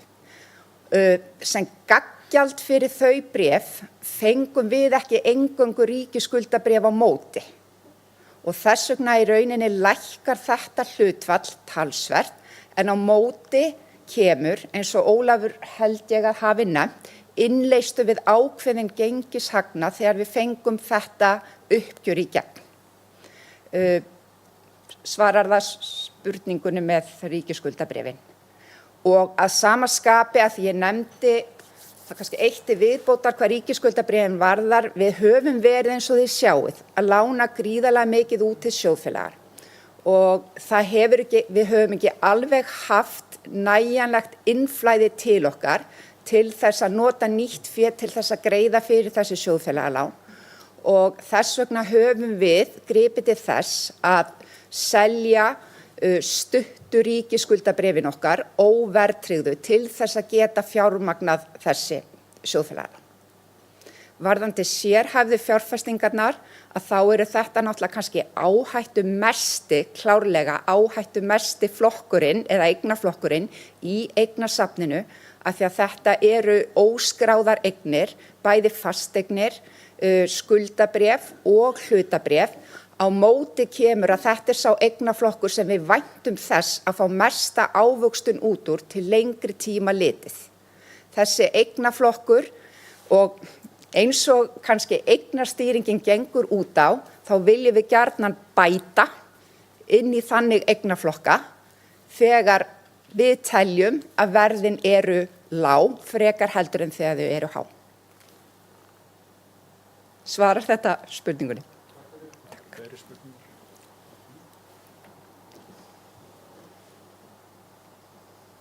Má ég biðja að fara á síðustu glæruna áður en þú kláraðir. Langar aðeins bara að spyrja þig í sambandi við þetta. Já. Þessar ábyrgu fjárfestingar tengt Sameinuðu þjóðunum, ef ég man rétt kom allavega inn í Sameinaða lífeyrissjóðinn í kringum 2006 og þetta er auðvitað mjög áhugavert að sjá þessa úttekt. Já. En gætirðu farið örlítið yfir það hvernig þetta er framkvæmt, þannig að ég man bara þegar við verðum að fjalla að fara inn í þetta, þá þótti mönnum þetta mjög framandi og við varum bara á íslensku markað og gætum ekkert verið að spá í hvað við erum að gera út í útlöndum og svoleiðis og maður var mjög feginn að vera komin á þennan veg allavega þegar að óskupun dundu yfir okkur að því að auðvitað erum við hluta af heiminum en þetta er gríðarlega mikilvægt en mér langaði bara að fá smá útskýringar. En takk kærlega fyrir bara yfirferðina alla, hún er mjög fróðleg. Ok, gott að heyra og bara sjálfsagt að reyna að útskýra þetta bara eins vel og ég get. Það eru náttúrulega gríðarlega mikið bæði af lífeyrissjóðum, öðrum stofnana fjárfestum og náttúrulega eignastýringarfyrirtækjum sem eru aðilar að þessum samtökum og bara til að nefna það að þá könnum við það alltaf af þegar við förum inn í erlenda fjárfestingar hvort að til að mynda sjóðir eða framtakssjóðir, hvort þetta skráðir eða óskráðir séu aðilar að þessum samtökum af því að þau veita ákveðið aðhald. Í hreinskilni sagt að þá höfum við í rauninni kannski framan af hefur ekki verið sett eins mikið púður í að vinna þessa skýrslu eins og við höfum gert undanfarið og það er kannski vegna þess að það er ekkert allt og langt síðan að þessi mál kannski komist bara ofarlega á dagskrá hér á Íslandi. Það sem að við gerum í rauninni bara árlega, þá förum við bara markvisst yfir og það teymi hjá okkur sem gerir það. Förum bara markvisst yfir gríðarlegt magn af spurningum og upplýsingum sem við þurfum að svara á hverju ári hvernig við högum okkar fjárfestingastarfsemi hvað þessa ÖFS þætti varðar. Og það skemmst frá því að segja að það reynda breyttist hjá þeim kerfið fyrir einhvern 3 árum síðan, þannig að við erum eiginlega best að sýna þennan samanburð 3 eða 4 ár aftur í tíman af því að þær upplýsingar sem við erum með aftar, það allavega erfitt að bera þær saman við þær upplýsingar sem við erum með í dag. En að minnstakosti síðan að þetta breyttist, að þá hefur birta verið að bæta sig og við höfum meira sér verið að bæta við eignaflokkum þarna inn sem við höfum verið að svara en svöruðum ekki áður. En þetta að minnstakosti starf eða vinna sem að ég myndi halda að tæki dágóðan tíma af þeim sem vinnana sem við skilum inn til UNBRI eins og það heitir og fáum svo niðurstöður á seinni hluta ársins. Og við erum að kappkosta núna við það að reyna að bæta okkur ár frá ári. Og þarna sjáum við líka það sem gagnlegt, við erum að sjá miðgildi, við erum að sjá til að mynda að við erum á sömu stöðum fyrir ofan miðgildi, sem sagt viðmiðunar hópsins sem eru lífeyrissjóðir eins og við út allan heim og líka hérlendis. Ég vona að svari spurningunni Georg einhver leyti. Já. Einhverju fleiri sem að vilja spyrja Sofíu? Það einn spurning hérna.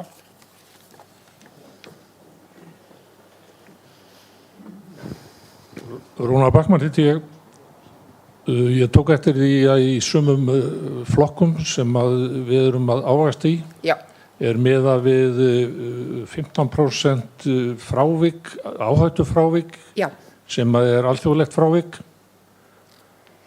eða vísa til alþjóðlegra staðlaða varðandi það frávik, það ekki rétt hjá mér? Og spurningin þá, bandaríska skandaláhættan innifalin í þessu eða ekki? Ég ætla aðeins bara að fá að fletta á, held ég glæruna sem kannski, ég held að þú sért að, í rauninni það sem það sennilega þetta, til að mynda, af því að þetta eru erlend hlutabréf. Og það má eiginlega segja að já, svarið já að einhverju leyti það sem hefur verið að gerast á mörkuðum í Bandaríkjunum, innifalið þarna í þessum 15% og þetta í rauninni 15% sveifla sem getur átt sér stað í báðar áttir á ávöxtun þessa eignaflokks. Og Bandaríkin náttúrulega langstærsti parturinn af heimsvísitölu, þannig að þegar við erum að leggja mat á það hver vænt ávöxtun ákveðins eignaflokk sem við viljum vera með í safnin okkar gæti mögulega skilað okkur og í þessu tilviki 11,9% sem há ávöxtun, að þá erum við að sama skapi að reikna út frá ákveðnum viðmiðunarvísitölum aftur í tíman að sveiflurnar í þessari ávöxtun geta verið að þessari stærðargráðu. Svara þetta spurningunni. Hvað segirðu?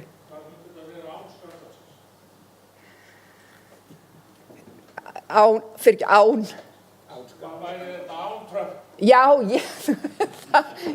ég held að það sé kannski, þessi sveifla var náttúrulega búin að vera gríðarleg síðan Trump tók við, en ég skal ekki segja, kannski 3-4% stig. Ég gæti reiknað það út, en ég ekki alveg með það tölu í kollinum. En já, hann hefur alveg gert okkur lífið leitt, ég viðurkenni það alveg.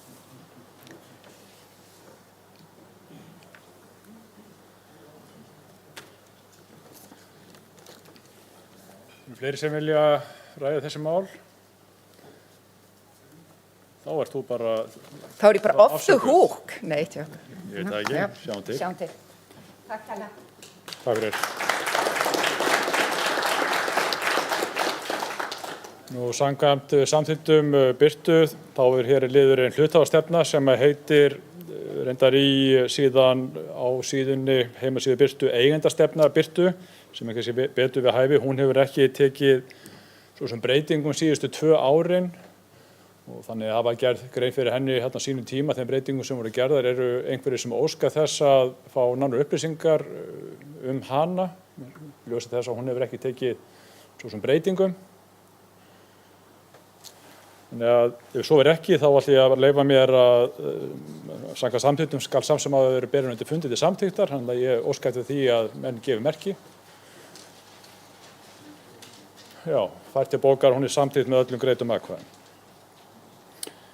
Og sama gildir starfskjarastefnu sjóðsins. En stjórnin skal setja sjóðnum starfskjarastefnu varðandi starfskjör stjórnenda sem skal borin undir fundinn. Hún einnig óbreytt á milli ára, var samþykkt á fundi stjórnar 19. mars. Hún aðgengileg á vef sjóðsins ásamt fundagögnum. Óska funda með þess að fá nánari upplýsingar þennan lið eða ræða hann nánar. Ef svo ekki þá jafnframt bið ég fundur að greiða atkvæði að fundurinn samþykki starfskjarastefnuna, sömuleiðis samþykkt með öllum greiddum atkvæðum. Þá undir 7. lið eru laun stjórnarmanna og nefnda. Það sérstök nefnd sem fjallar þennan þátt. Hún skipuð Jóhanni Rúnari Sigurðssyni, Kristjáni Þórði Snæbjarnarsyni af hálfu launamanna og Jóni Sigurðsson og Báru Mjöll Ágústsdóttur af hálfu atvinnurekenda. Hún hefur kynnt stjórntillögur sínar og hún einföld. Það að hækka stjórnarlaun 3,5% sem jafngildi þeirra almennu hækkana sem eru í almennu kjarasamningum og hún taki gildi þá frá og með ársfundi 2026.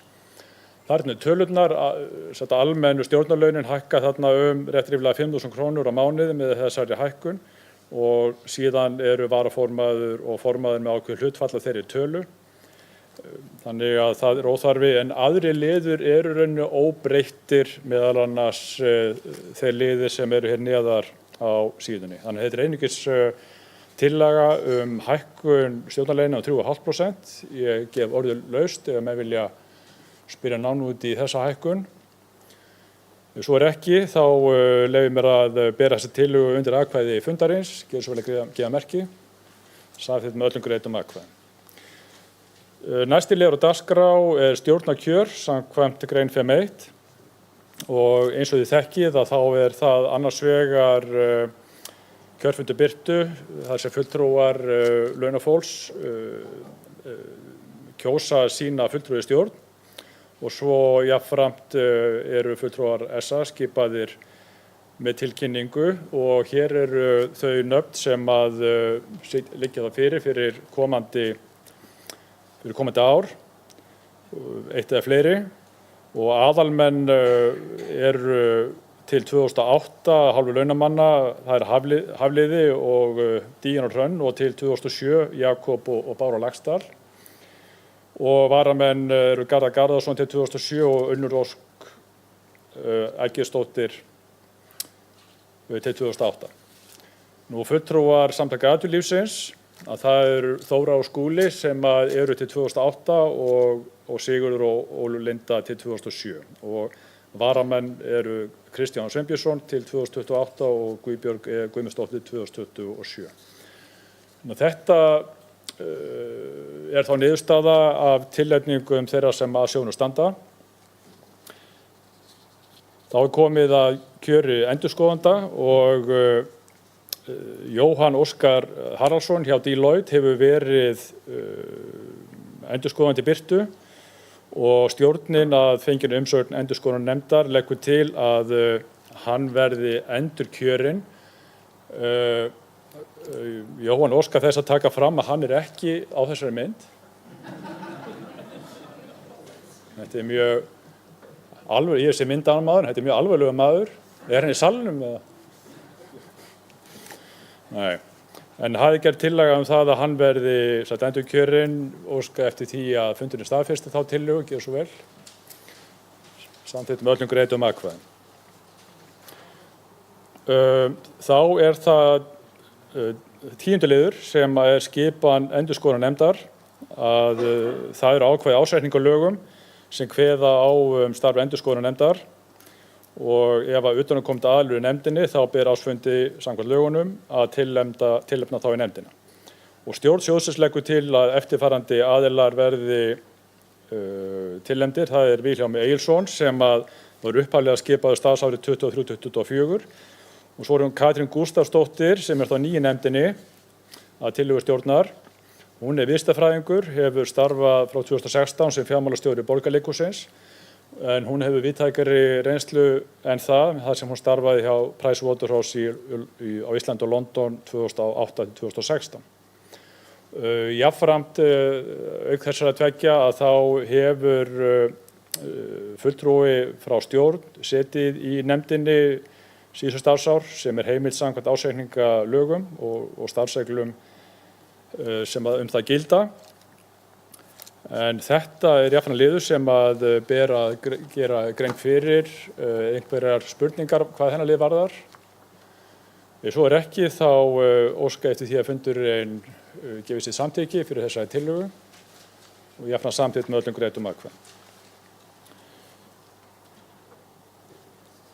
Þá það næst kjör nefndar laun stjórnarmanna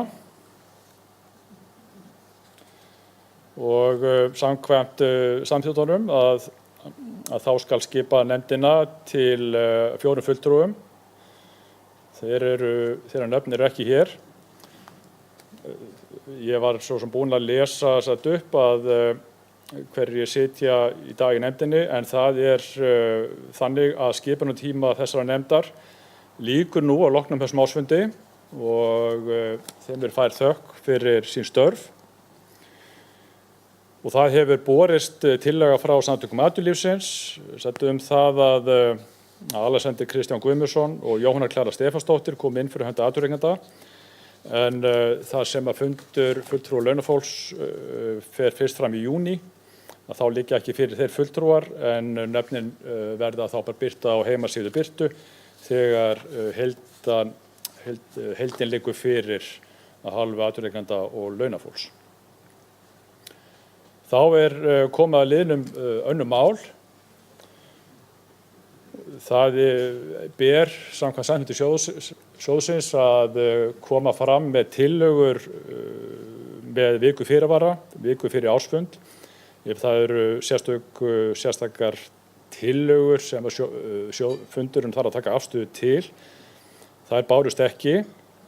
Þannig að það eru engin formlegi liðir hér undir. Það þó tvennt í boði. Það annars vegar að sjálfsögðu geta gestir fundarins komið fram með spurningar og óskað eftir nánari upplýsingum aðra þætti.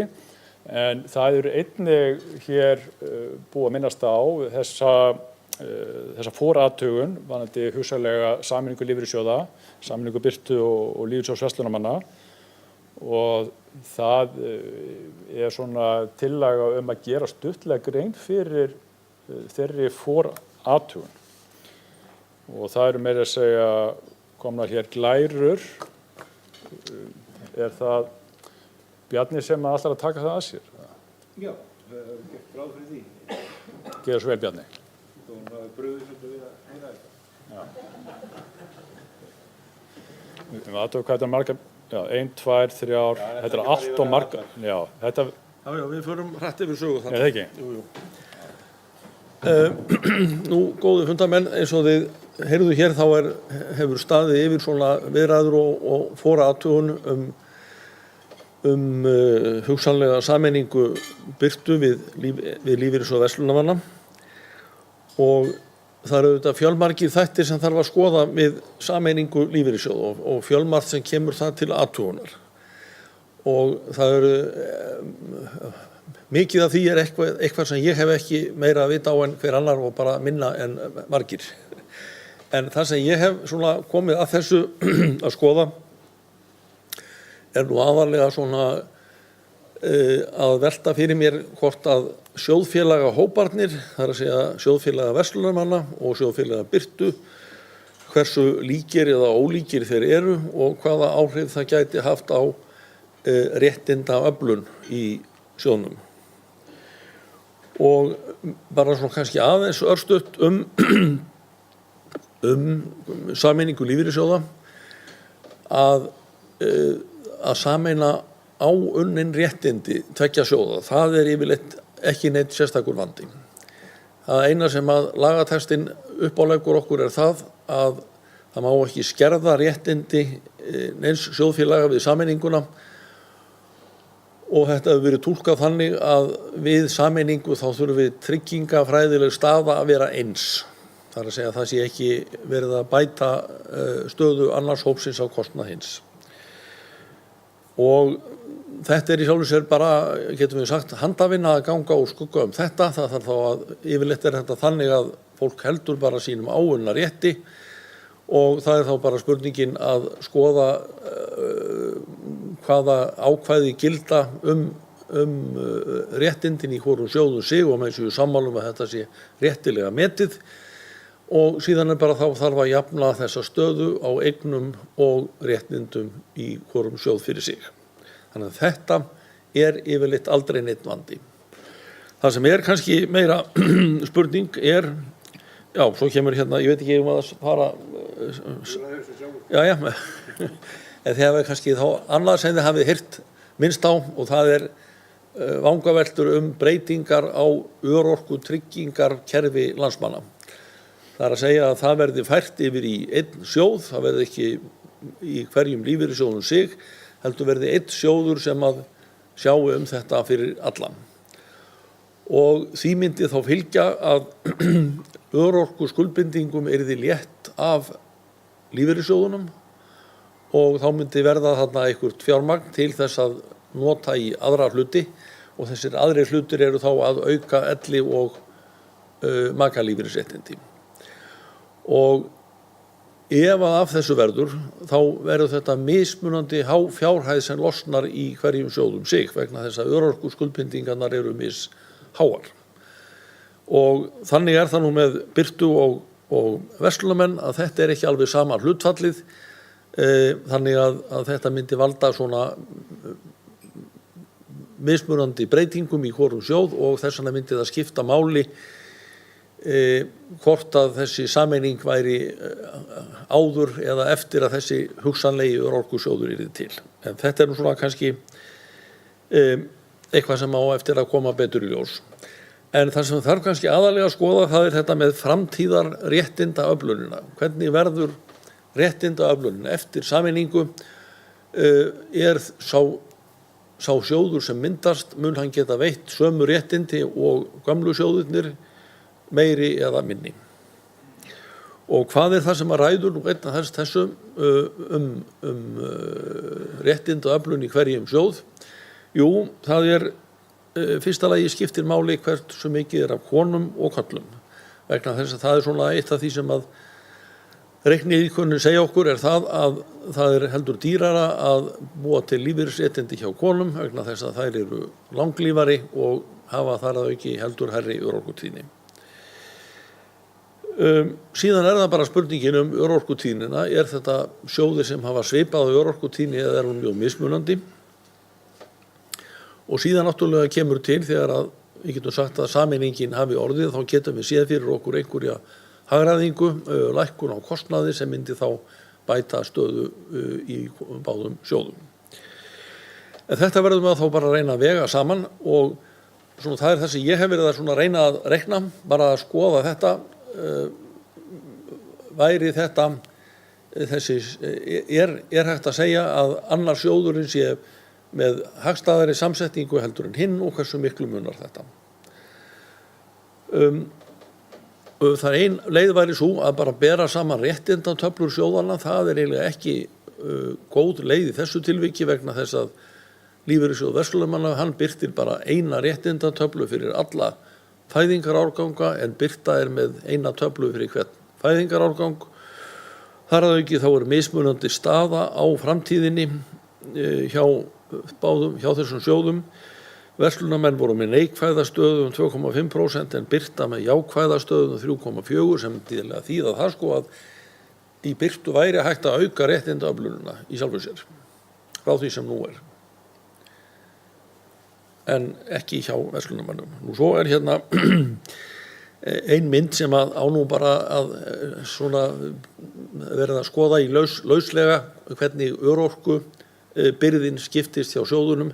Neðri línurnar eru kallar í báðum sjóðum og efri línurnar eru konur. Og við svona getum kannski sagt, svona lauslega sagt, þetta mjög svipað. Sérstaklega hjá köllunum, þá þetta mjög svipað. En það sem hins vegar ekki svipað, það skipting milli kynja.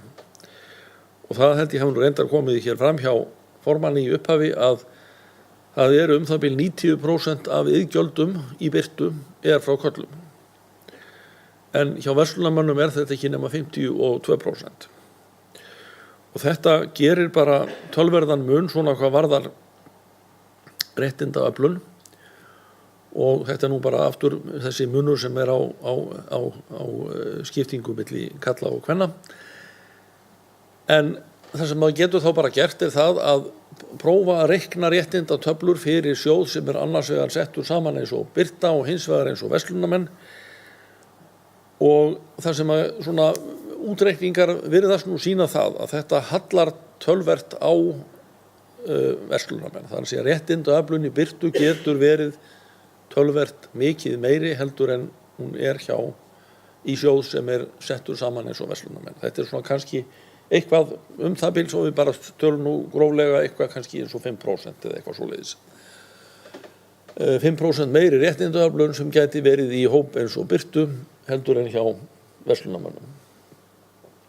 Nú þetta svo sem kannski má reikna en þá lengra og betur en þetta svona kannski segir okkur samt það að þetta ekki alveg einfalt að setja þessa sjóði saman. Það þyrfti þá einhverjar hliðarráðstafanir til að jafna þetta aftur og þá svo sem vissulega hægt að gera eitthvað slíkt sko. Færa eitthvað úr áuninni stöðu yfir í framtíðina eða öfugt en það hins vegar breytir ekki því þá að framtíðar sjóðfélagar sem hefðu farið í Birtu að þeir myndu þá kannski ekki njóta þeirra góðu réttindaöflunar sem gæti verið hjá Birtu. En svo koma náttúrulega fleiri þættir þarna til sem svo sem mín athugun hefur ekkert snúið að eins og til dæmis það hvort að þetta öruggari sjóður, einhvers slags kostnaðarlækkun sem ég held að ég fari rétt með að menn hafi nú verið að meta og kannski litið þannig á að það sé nú ekki mikið, það ekki mikið lækkun á rekstrarkostnaði byllinis. Þetta ekki rétt hjá mér, Ólafur? Já. En hins vegar væri hægt að sjá fyrir sér einhvers konar lækkun á fjárfestingarkostnaði einkum við erlendar eignir. En það þó náttúrulega bara sá hluti sem í erlendum sjóðum. En svona þetta kannski ekki öll kurl komin til grafar en svona þetta svona kannski fyrstu vísbendingar að það að segja Birta með dálítið sérstaka samsetningu af sjóðfélögum. Ég held að megi segja að Birta sé kannski síðasti kallasjóður landsins svona sem eftir og það náttúrulega bara gerir dálítið sérstöðu hvað varðar réttindaöflunina. Og þetta var fljótt farið yfir. Já, þetta vel gert, já, Björn.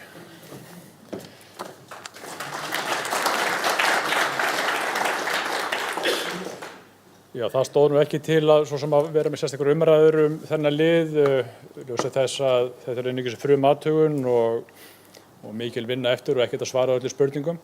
En svona í blá lokin, já, gjör svo vel, það undir fyrirspurn.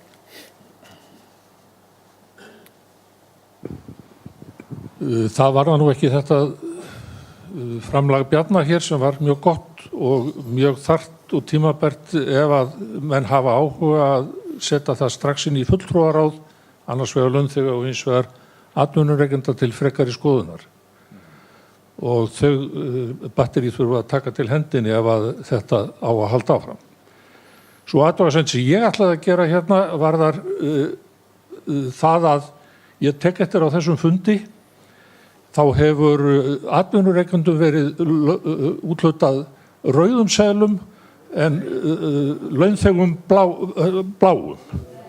Já, öfugt, já. Launþegum hefur verið úthlutað rauðum og atvinnurekendum bláum. Þessu mótmæli ég og tel að sé til vansa fyrir það ágæta starfsfólk sem að Birta býr að. Ég var fundarstjóri á sameiningafundunum 2016 sem að sömu mistök voru gerð og þá var lofað að þetta myndi ekki gerast aftur. Ég tel í ljósi þessa að þurfi fundarstjóri að ákveða úr skerúrum hvort að þeirra atkvæðagreiðslur sem hér hafa farið fram eru gildar. Og ég treysti því að starfsfólk muni eftir þessari athugasemd Kalamannsins hérna á þessu fundi. Takk. Já, þakka þér fyrir. Það má vel vera að það ætti nú að minnst að víxla litakóðunum milli ára. Það má kannski hafa það svona sléttar 8 ár. En það jo þannig að bæði fulltrúar atvinnurekenda og fulltrúar launafólks geta farið fram að skipta atkvæðagreiðslu eins og þið þekkið. Og þá þarf fundarstjóri að verða við því. Og þá þetta eðlilega þarf ekki að það fundarstjóri geta talið atkvæði eftir því hvort það koma frá atvinnurekenda hliðinni eða launþega hliðinni. Þannig að það nú ástæðan fyrir því að minnst eru 2 litir í gangi, en það nú eina ástæðan. Það óskaði enginn eftir hér skiptri atkvæðagreiðslu, en það kannski ekki alveg ástæða til þá liðið sem hér var verið að bera upp. Þannig að þetta minnst nauðsynlegt vegna þess að ef að kæmi fram athugasemd og beinu skipta atkvæðagreiðslu þá þyrfti að fara að úthluta og kalla fólk til hliðar og deila aftur út atkvæðaseðlum. Hilmar gerir svo vel. En ég úrskurða með þessa atkvæðagreiðslu allar lögmætar. Mér langar að koma með eina spurningu til formannsstjórnar eða stjórnarinnar. Það í sambandi við hvort að það hefur verið farin fram athugun á því að reikna sjóðinu upp eins og hinni sjóðin gerðu og hver munurinn væri þá á framtíðarskuldbindingunni og eins hver munurinn á skuldbindingum þá yngri sjóðsfélaga hjá okkur miðað við í hinnum sjóðunum. Og af því að það var svona, mér fannst svona smá lit kynning hérna áðan, ég myndi vilja fá þetta inn í upplýsingarnar þegar við framleiða stundir. Hver vil gera? Já. Bjarni ætlar að koma hér upp á svið. Þetta orðið, við fáum ég býð eftir því að þegar reikningurinn kemur frá honum þetta er útköll.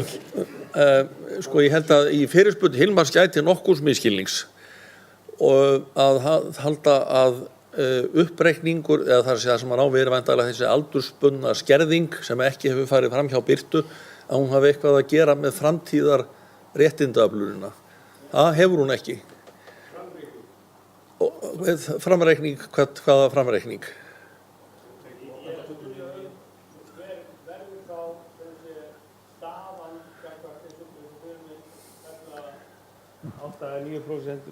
Framtíðarskuldbindingin í reikningum breytist hún við það að við tökum upp Ekki framtíðarskuldbindingin, hún breytist ekki. Það eina sem myndi breytast ef við myndum skerða áunnarréttinn væri það að áunnastaða myndi lagast.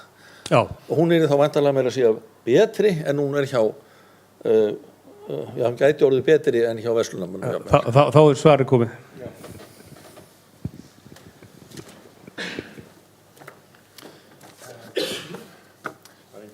Það ein spurning, já svo vel.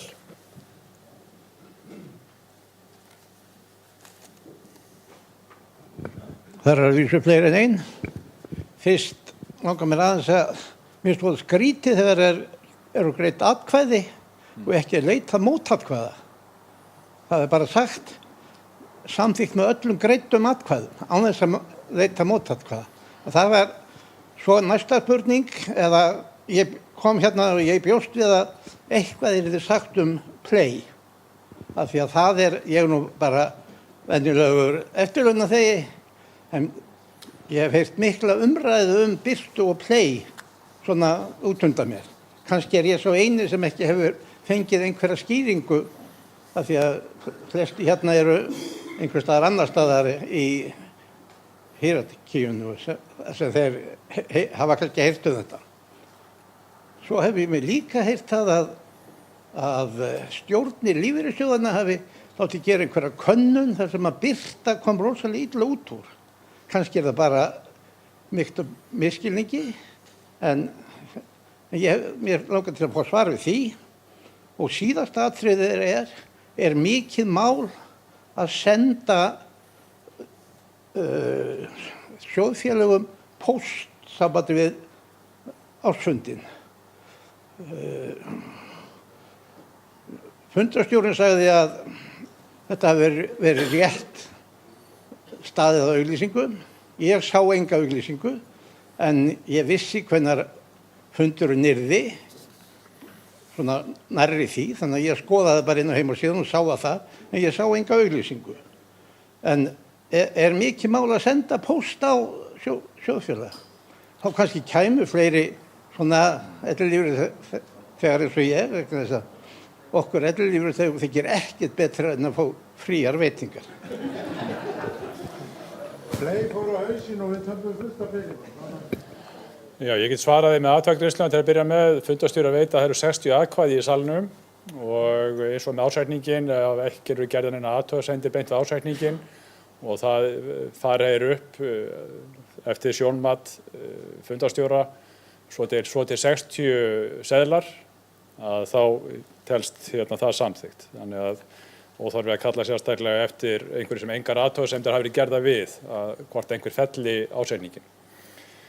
Þannig það nú svo sem bara rauninni þannig framkvæmdamál sem í valdi fundarstjóra. Varðandi flest aðra þætti þá verði ég væntanlega að vísa því til Ólafs. Er það ekki? En ég get reyndar upplýst varðandi fundinn að hann var boðaður bara samkvæmt þá samþykktum, en varðandi auglýsingar að þá var henni í Morgunblaðinu auglýsing bæði 21. mars og 25. mars, það var í Viðskiptablaðinu 25. mars, það var auglýst í Ríkisútvarpinu 2. apríl. Já, en akkurat, það og til þessi eru fundirnir. Það eru einhverju 100.000 rétthafar, þannig að ef við færum að senda það í pósti þá bara kostnaðurinn nú mikill á okkar mati. Og varðandi Play þá megnið af því opinbert og í ársreikningnum í skýringu 5 frekar en 6 eru ítarlegar upplýsingum allt það sem við höfum tapað ásamt því sem við höfum hagnast á. Og það voru svona niðurstaðan okkar að orðlengja það ekki mikið meira en þörf á. Það nú eiginlega eins og að nefna snöru í Hengsmanns húsi. Það fara að taka það aftur og aftur.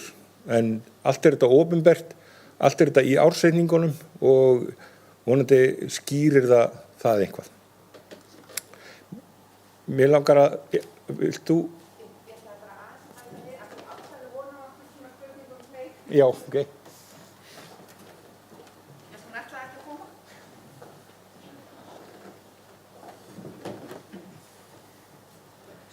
Bara ég veit ekki hvort það svarar alveg nákvæmlega spurningunni þinni, en sem sagt Play var sem sagt bókfært í árslok 2024 í okkar bókum á 195 milljónir króna, sem sagt í ársbyrjun 2025.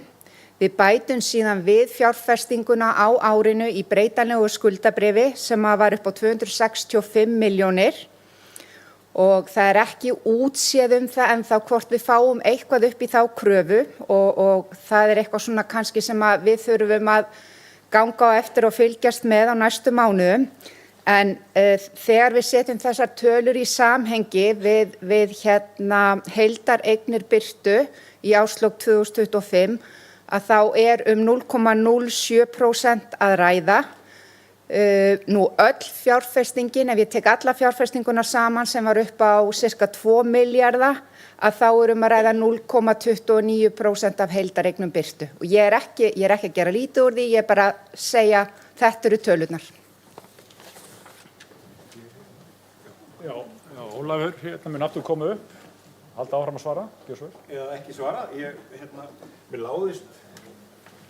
Mér láðist nú bara af því að við fáum viðhorfskannanir frá Maskínu sem að gætu verið svo úttekt og mín upplifun var ekki að Birta hefði komið illa út úr því. Og svo gerum við auðvitað viðhorfskannanir á meðal sjóðfélaga í þjónustu og annað og heilt yfir koma þær mjög vel út. En ég sé að það svona eitthvað leiti komið fararsnið á marga sem kemur mér töluvert og óvart. Mér langar og ég fæ þann heiður að slíta fundinum og áður en ég geri það þá ætla ég að biðja hana Hrönn Jónsdóttur að koma hérna upp og taka á móti þakkar blómvendi. Hún búin að vera með okkur í 8 ár og sitja inn að 134 fundi. Hún misti af einum fundi sem var tekið og metið sem lögmætt og eðlileg frávik. Hún var að fylgja faðir sínum til grafar og við svona ákvaðum að það var í lagi. Hún á auðvitað heiðurinn að þessari ávöxtun sem hún má vera að sína. Hún búin að vera lengst í stjórn og það hefur verið alveg sönn ánægja. Hann hefur verið sárt saknað. Ég ætla að biðja Evu að Jú, en þá líka kemst ég út úr mikrofónum. Þannig að takk kærlega fyrir.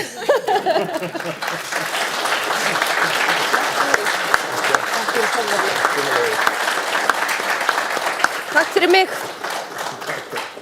Og þá fundi slitið og takk fyrir í dag.